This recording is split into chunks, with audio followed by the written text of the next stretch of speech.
yang bisa kalian ceritakan kembali atas kejadian apa yang sudah terjadi di hidup kalian begitu ya. Jadi rekonteks ini digunakan untuk menceritakan pengalaman-pengalaman yang sudah lampau.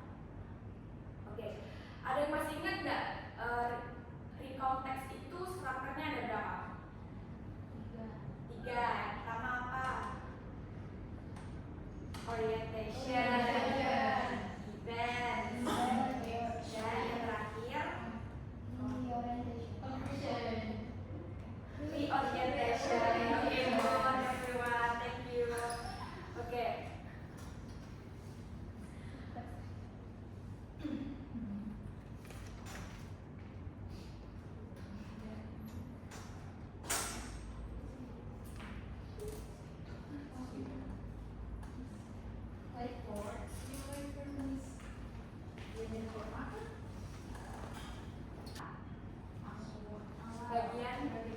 Bagian membuka, okay, good. Biasanya orientation itu menggunakan apa?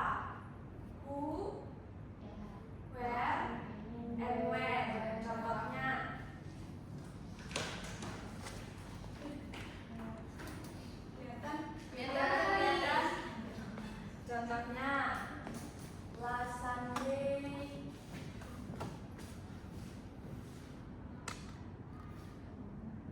I went to the zoo with my family. Ini Miss gede-gedein biar terlihat ya. Nah, jadi ini terlihat kan di sini kita tahu kapan, di mana, dan dengan siapa. It's called orientation.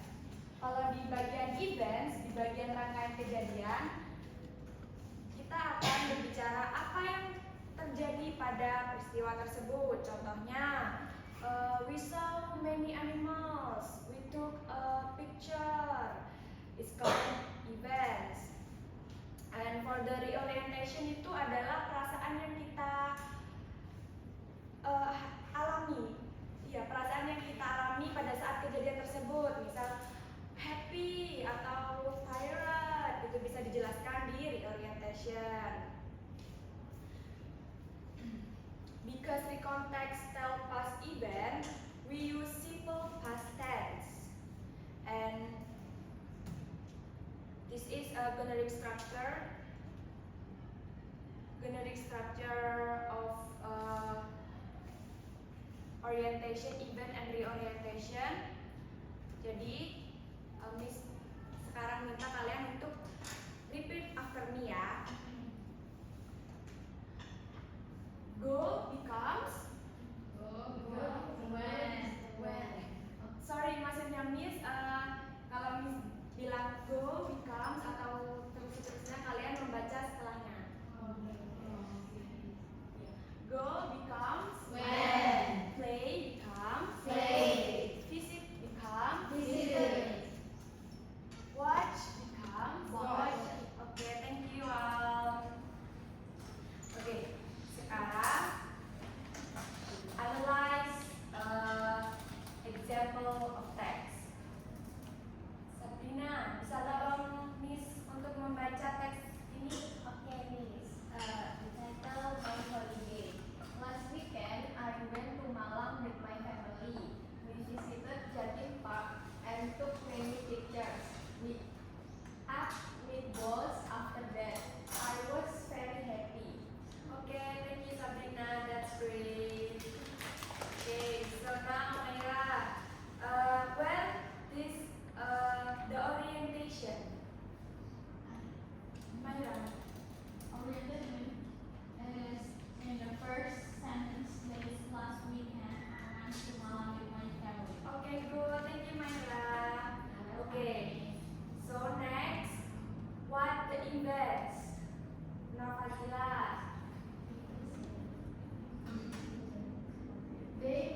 sampai 5 sentence. Miss kasih waktu 5 menit ya.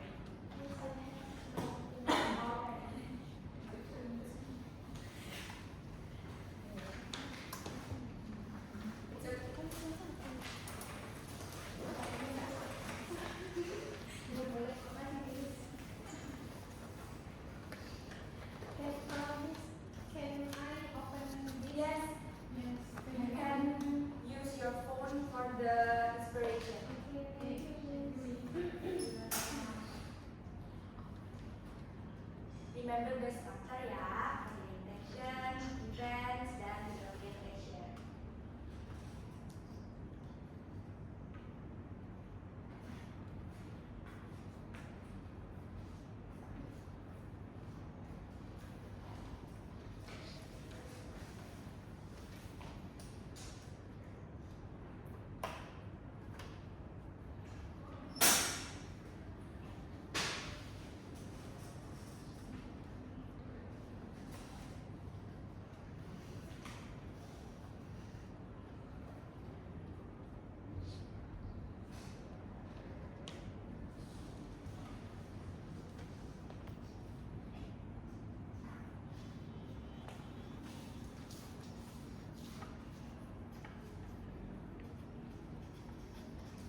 kami. Thank you for today.